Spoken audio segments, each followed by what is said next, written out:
What was the creepiest thing someone said on the first date? Story 1. I was living in Germany, American here, and had a date lined up with a German woman. Met at a restaurant. Within 5 minutes of sitting down, she says, "We really need to work on your German. But that's okay, we've got our whole lives together for that." First red flag. A few minutes after that, she starts talking about her son and that he lives with her parents because the court ordered it. We haven't even discussed the restaurant menu yet, and this gal is dropping this kind of info. Second red flag. On the topic of her son, she decided to dive into the colorful history about the father of her child. Basically, he knocked her up 6 years prior and rolled out. Mind you, I've spoken about 5 sentences by this point because she has not given me a chance to speak. Suddenly, her phone rings and she answers, at the table in a really nice restaurant, less than 10 minutes into a first date, pulls the phone down and says to me, "I really need to take this call."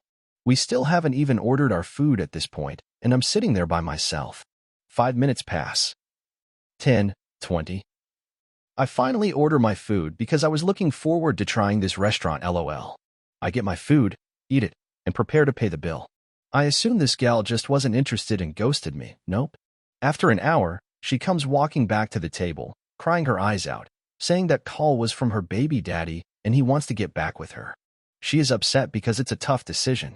She really loves him, but is also excited about a future with me. At that point, I'd finally had enough and said it's best we don't talk again. Paid the bill and rolled out. After leaving the restaurant, this girl texted me at least every 5 minutes. It ranged from saying sorry to things like, "How could you do this to us? We were supposed to have such a good life together." I ended up having to change my number because this went on for a week. Story 2. Once agreed to go on a date with one of my stepdad's clients, the son of a very rich luxury yacht builder in a country I won't name, but which is known for extremely strict rules, particularly for women, some of which border on human rights violations. He took me bowling, hired out the alleys either side of us as well so we'd have some privacy, and was telling me about the lessons he'd had from someone who'd coached several world champions. Afterwards, he showed me pictures of his house. His bedroom alone was the size of a swimming pool, and his garden, a literal zoo with several monkey species as pets, and he started telling me a bit about his family. He gave me a few little interesting details about each of them until he got on to his older brother's wife, and it was pretty clear she was the main subject of the conversation. He told me his brother had studied here like him, met a nice English girl like me, by the way I'm Irish, not English, and fallen in love. He'd taken her back to his home country and asked her to marry him, but only if she moved into his parents' house with him and lived by their strict rules. She'd been reluctant at first, but had eventually agreed, and then he gets on to, and her life there is so good that she never even wants to leave the house. She stays home and has babies and wears Prada and looks at the horses, and she's so happy. Who would ever even want to leave a house like my family's house? Then he started asking me if I'd ever like to go there and meet his family. Alarm bells were going off at a rapid rate. When I got home and told my stepdad, he immediately took the guy off his client list, and we haven't seen him since. Story 3. A few months ago, I matched with a guy on Tinder, and things seemed to be going well over chat, so we ended up meeting for a date. As soon as we met, I had a bad feeling about him. Not as in he was a creep, but I just had a vibe we weren't going to progress further. He seemed a bit off, and not as friendly as he appeared online. I thought I might as well have a meal and chalk this down to experience if this doesn't pan out. Anyway, during the course of the meal, alarm bells began to go off when he started referring to women as stupid and pointless, and only good for one thing. I began to get really uncomfortable and was trying to think of a good excuse to leave. Of course, I got naturally defensive and said talking about women like that was derogatory, and then he started to complain that there was vegetables in his burger, referring to the lettuce, and proceeded to pick it out calling the waitress who took our order a dumb because he specifically said no vegetables in his meal. Anyway, said lettuce ended up landing in my handbag, which completely pissed me off, and I finally said that I had to go because honestly at that point I felt like shoving the lettuce in his fat misogynist arsehole face. To say I ran as fast I could to my car is an understatement. Luckily, I got to the restaurant before we met up, and so he didn't know my parking spot. As soon as I got in my car, I ended up unmatching him from Tinder and blocked his cell phone number, but later on I still received a text from another number saying, "Hey, it's *Brad from Tinder. I know pretty much all I need to know about you, so let's have sex, yes?" Like WTF. It sounded so creepy, like he was analyzing me to see if I was suitable to sleep with. And going by the way, I ran off like I was on fire and blocked him. Should have told him I wasn't interested. I didn't reply to him obviously and blocked that number. Then I get another message from another number saying, teasing girl, and I'll see you again one day and then I'll have my moment.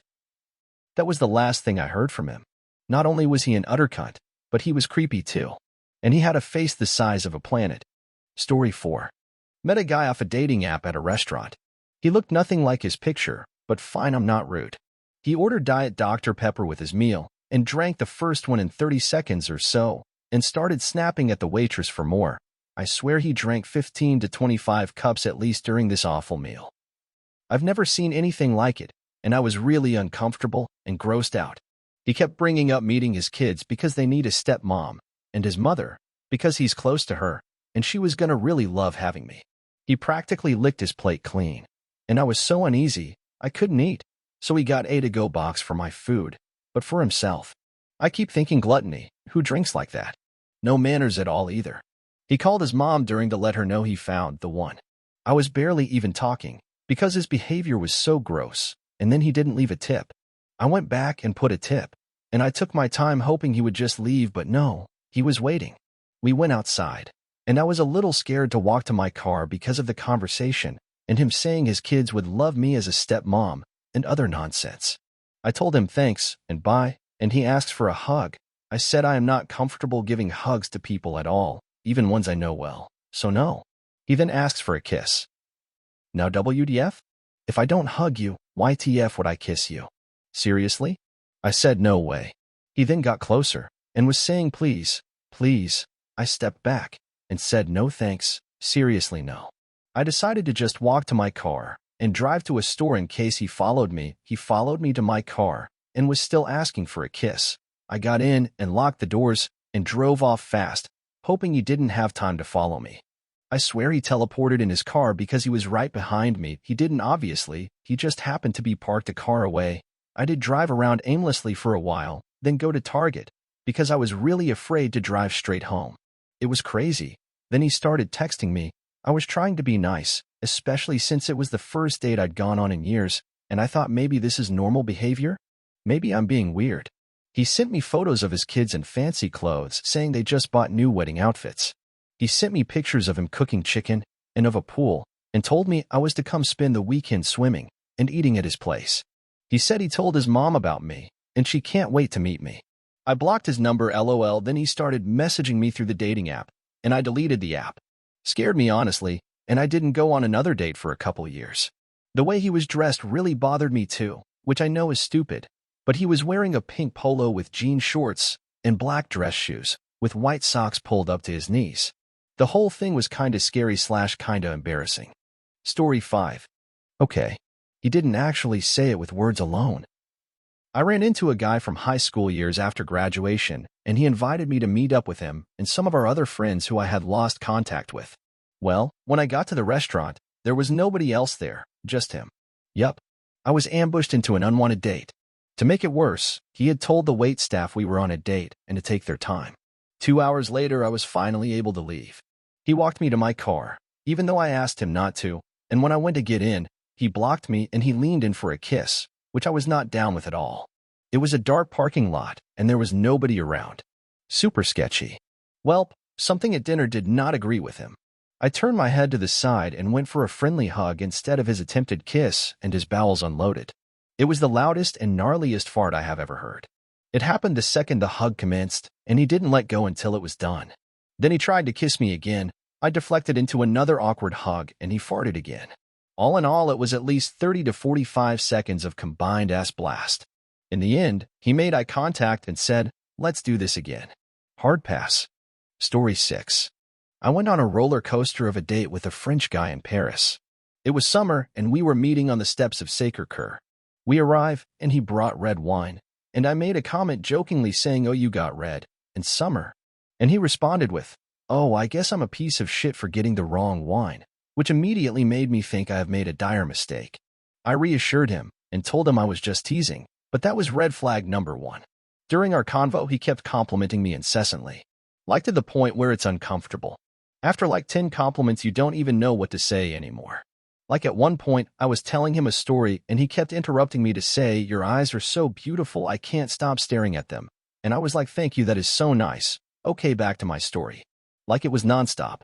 At one point, after the 19th compliment and my gracious thanks, I heard him mumble in French. And I'm waiting for you to say the same to me. And I was like, what? And he goes, oh, nothing. He didn't think I spoke French, but I am fluent. So that was uncomfortable, shoving compliments at me and pouting when I didn't give him one back. Like, sir, if I wanted to compliment you, I would. I love complimenting people, but I wasn't overly attracted to him, and also who TF says that? Red flag number 2. He asks me if I've been on many Bumble dates, to which I said yes, many. I've been single for a while and I go on dates often. He didn't like this. He began asking me why I haven't settled down with any of them, and I explained that I've met lots of really great guys, but it just hasn't clicked yet. He then got weirdly quiet for a few minutes and then said, you know, not everyone is going to be as perfect as you. Life isn't a fairy tale. You have to give people chances, you know. Okay, so now I realize I am seated next to a French incel or one in the making. Awesome. I reply and tell him that yes, I obviously know that. I don't think I'm perfect or better than anyone. I hadn't settled down because there hasn't been a strong connection thus far, not because I am not giving these guys chances. That dating is a two-person thing and sometimes the guy doesn't want to meet again also, and that yes, I know life isn't a fairy tale. Red flag 3. At one point on the steps, he's asking me where I live, and I say, oh, just down there like 2 streets down. And he starts asking me where specifically, like is insisting I tell him which street. Jesus Christ. Oh, and there were a lot more self-deprecating sentences like, oh, just shit sprinkled throughout. So at this point, I'm trying to get out of here as soon as possible. We finish the wine and walk up the steps to the top, and am planning my exit. We get to the top, and he turns to me as I'm about to leave, and he looks at me and goes, you have to give me another chance, and say, listen, thank you for the wine, but I am not going to see you again. I'm sorry. He gets very upset. His eyes get huge, and he starts yelling, I did my studies. I have a CDI. You must give me a second chance.